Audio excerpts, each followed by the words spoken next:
Bon alors bonsoir à tous, nous sommes dans notre 11e causerie sur la prophétie et le messianisme, et les semaines précédentes, nous avions abordé les différentes catégories d'Esprit Saint à partir de l'idée que la prophétie s'est retirée d'Israël. Donc on a parlé de la prophétie du sage, on a parlé de la prophétie du fou, on a parlé de la prophétie de l'enfant, et on a parlé évidemment de la prophétie du prophète. Maintenant, on va aborder cette semaine, puisqu'on avait déjà introduit la semaine dernière ce sujet-là, les différents degrés d'Esprit Saint. L'idée générale, c'est de bien comprendre que la notion d'Esprit Saint est une notion tout d'abord générique, qui après s'articule dans le particulier. Qu'est-ce que ça veut dire? Ça veut dire que ce qu'on entend par Ruach HaKodesh, les chrétiens aussi appellent ça l'Esprit Saint,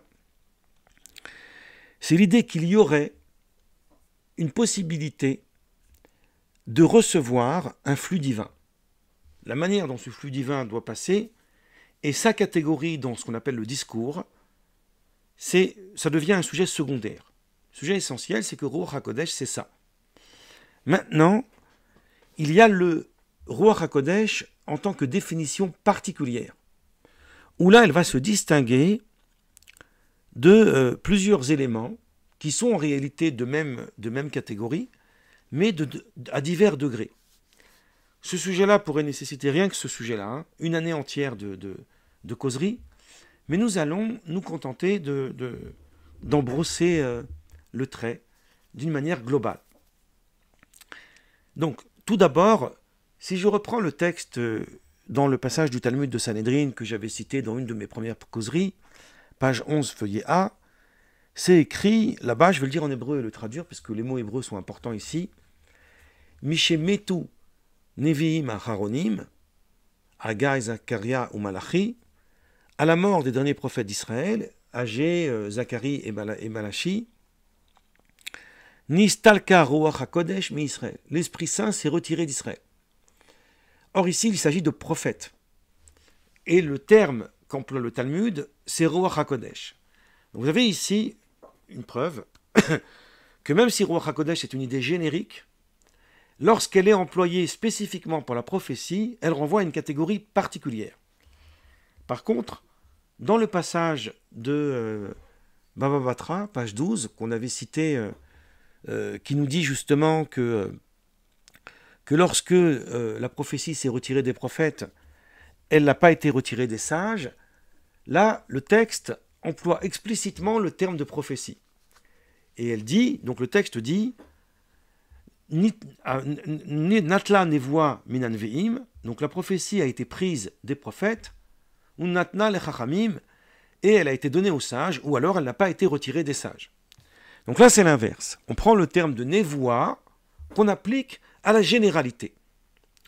Alors, il y a plusieurs explications à cela, que je ne vais pas aborder maintenant, sinon pour dire que c'est une sorte de précision qui nous permet de distinguer, comme le fait Maïmonide, même si les autres commentateurs ont l'air d'avoir une autre lecture.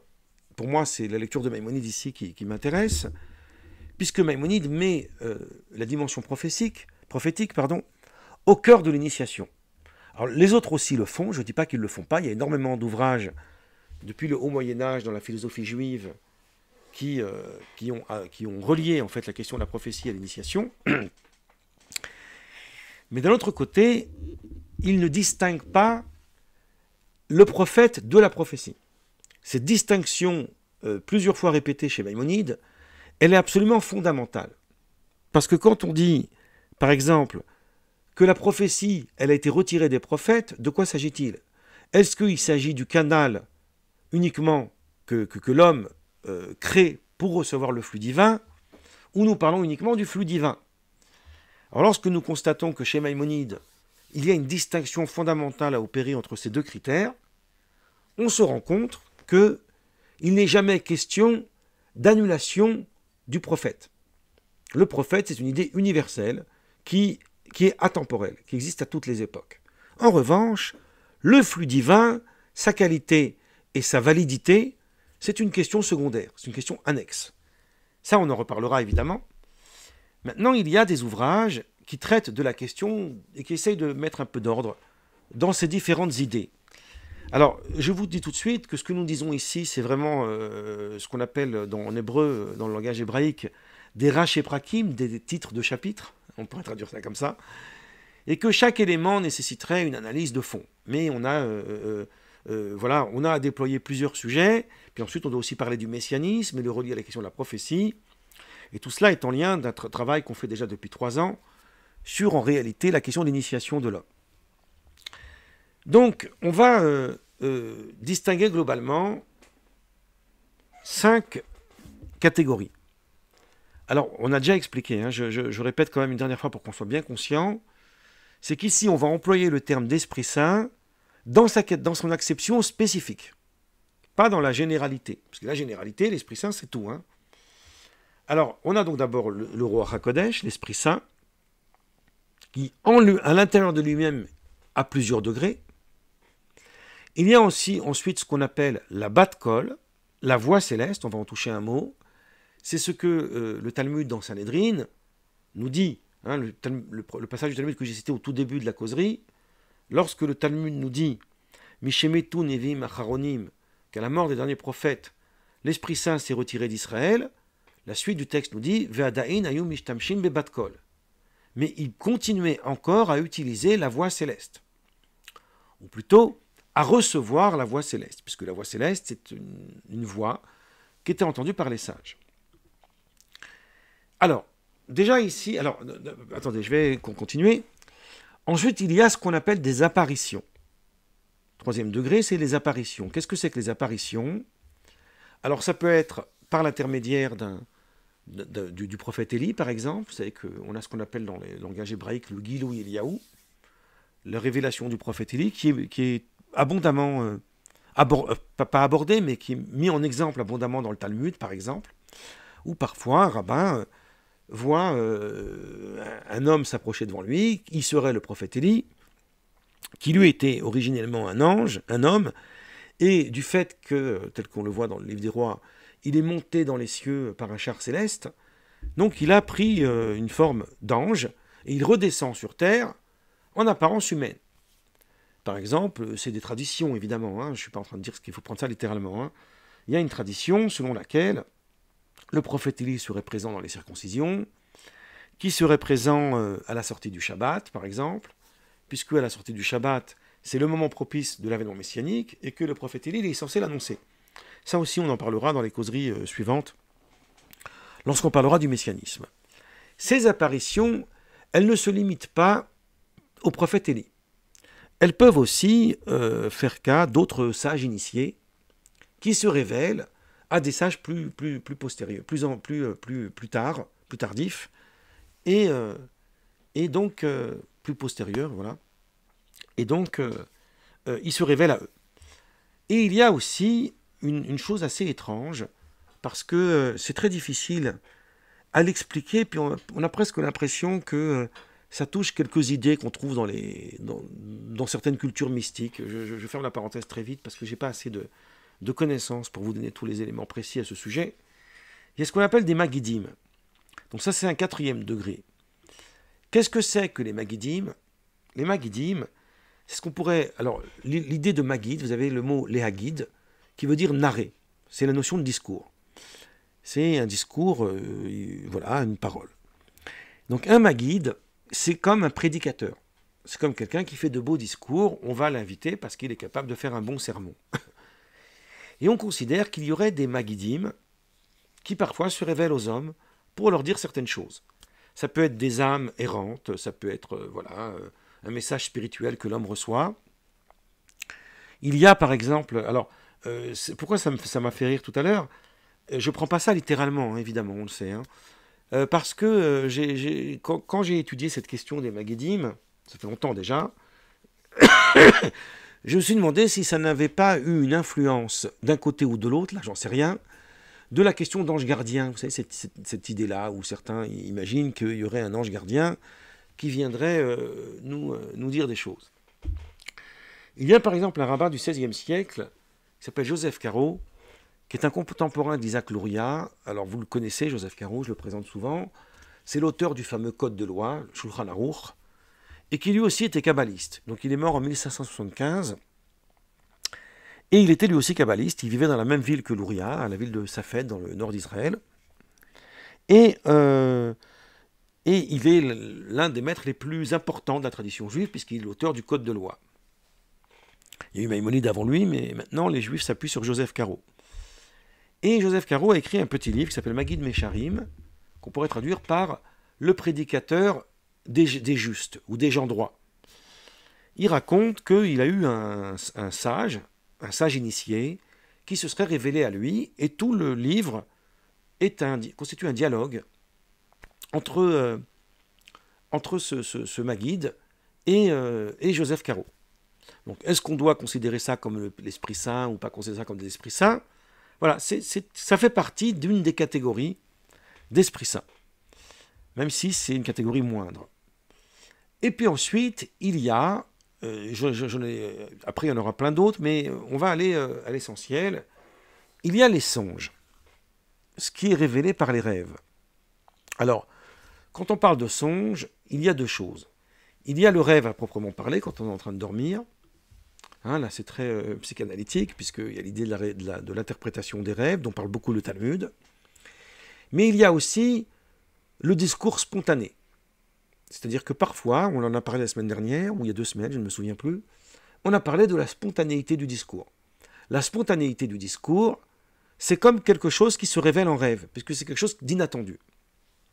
En tous les cas, ça n'est pas constitutif des facultés intellectuelles a priori de l'homme, même si le Talmud lui-même le reconnaît, le rêve ne fait que reproduire les pensées de l'homme dans sa journée.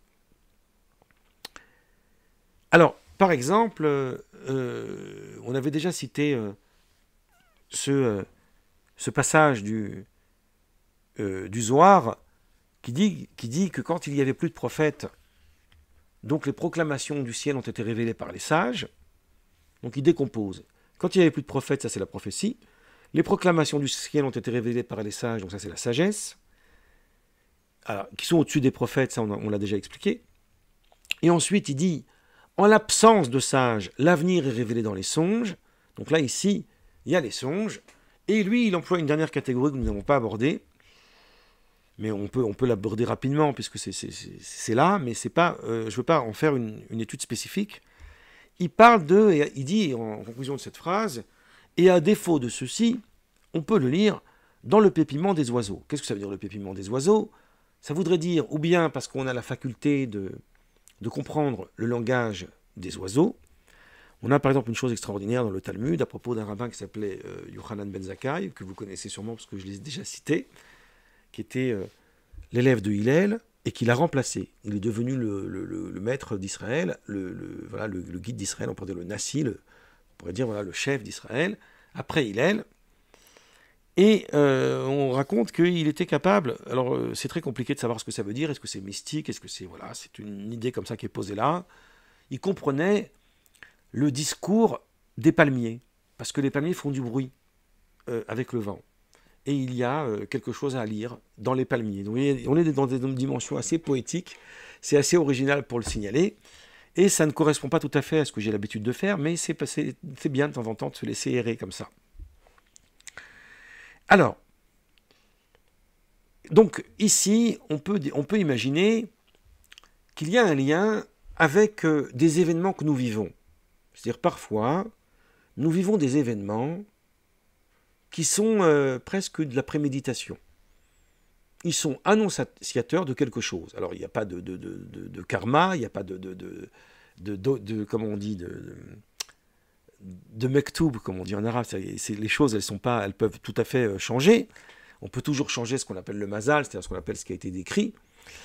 Mais parfois, et je pense même que cette idée que je vais vous dire maintenant, elle est même en réalité purement rationnelle, parce qu'on a l'impression qu'il va nous arriver quelque chose, on ne sait pas trop quoi, puis tout d'un coup, ça nous vient une idée. Ou alors, on voit un événement. Et puis tout d'un coup, on se rend compte que cet événement, il est en synchronicité avec ce que nous allons vivre. C'est des choses que nous avons tous vécues. Hein. Ben ça aussi, ça peut s'apparenter à une forme d'esprit saint.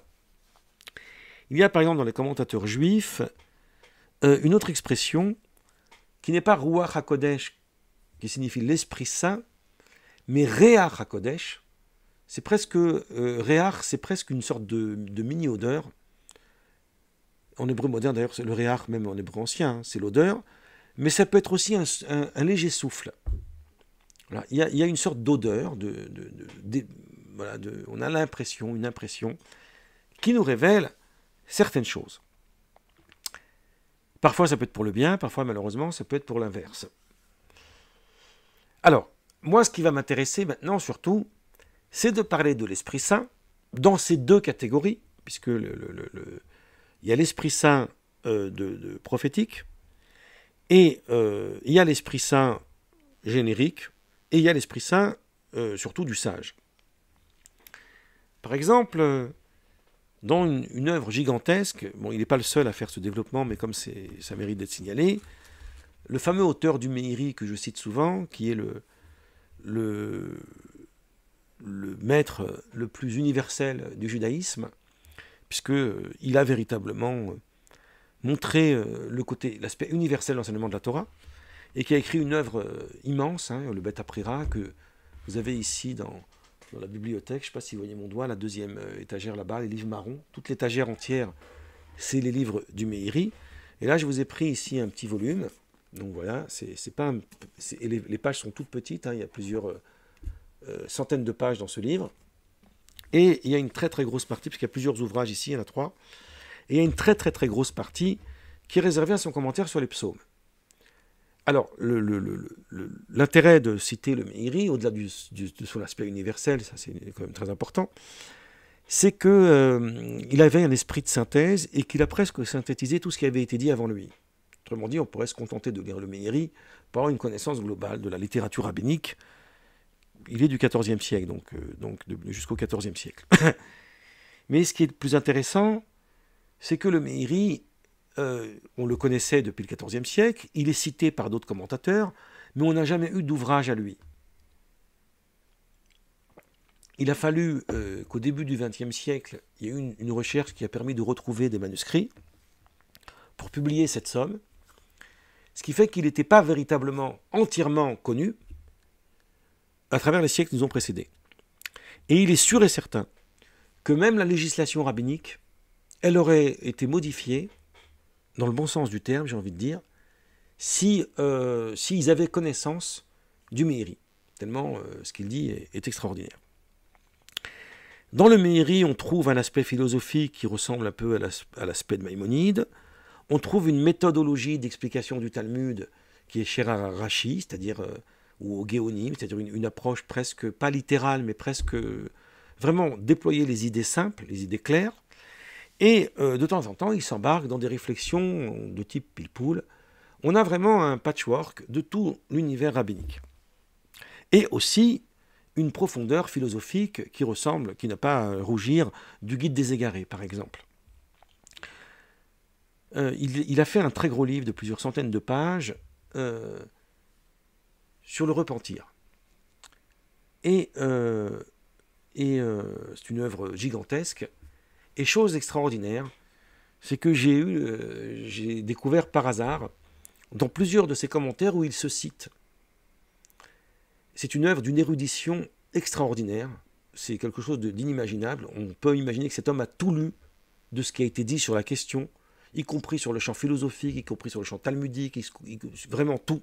Il avait une connaissance extraordinaire. Et dans plusieurs de ses ouvrages, il se cite et il dit, vous trouverez cette explication dans mon livre de jeunesse, le Chibur HaTshuva, le livre sur le repentir. Donc il témoigne qu'il a écrit ce livre quand il était encore très jeune. Donc c'est assez impressionnant. Et dans son commentaire sur les psaumes, dans l'introduction de son commentaire, il va expliquer longuement qu'est-ce qui distingue la prophétie de l'Esprit Saint. Donc nous on avait dit que l'Esprit Saint c'était générique, mais lui il va distinguer prophétie et Esprit Saint, en montrant que puisque l'Esprit Saint c'est une catégorie plus générale, ça inclut d'autres catégories qui ne sont pas prophétiques.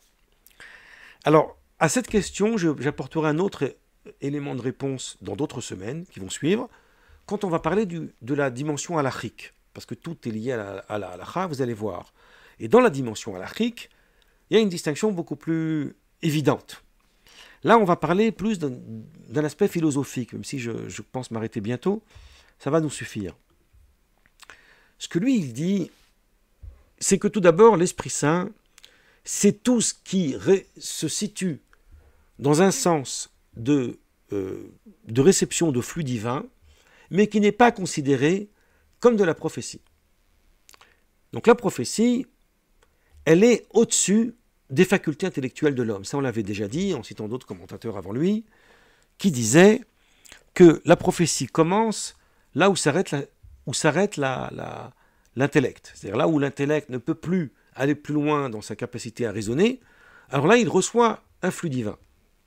Donc le Meiri nous dit, par contre, lorsque nous recevons un enseignement qu'on pourrait dire divin, mais qui intègre les facultés intellectuelles de l'homme. La semaine dernière, on a parlé de l'idée de... On a différencié deux choses. On a dit que la prophétie, c'est ce qui passe comme un entonnoir. En hébreu, on dira Bederech Ma'avar, c'est-à-dire c'est transporté par l'homme, on pourrait dire. Ça passe par l'homme.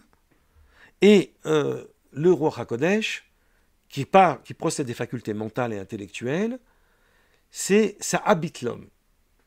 Donc il y a une sorte d'arrêt sur image, ça habite l'homme. Et donc le message qui est restitué n'est pas le même. Parce que le premier message n'est pas conditionné à la compréhension de celui qui le prononce. Il peut aussi ne pas avoir compris ce dont il parle. C'est l'expression talmudique, Niva velo yadam aniva. Il a prophétisé, mais il n'a pas su qu'est-ce qu'il a prophétisé.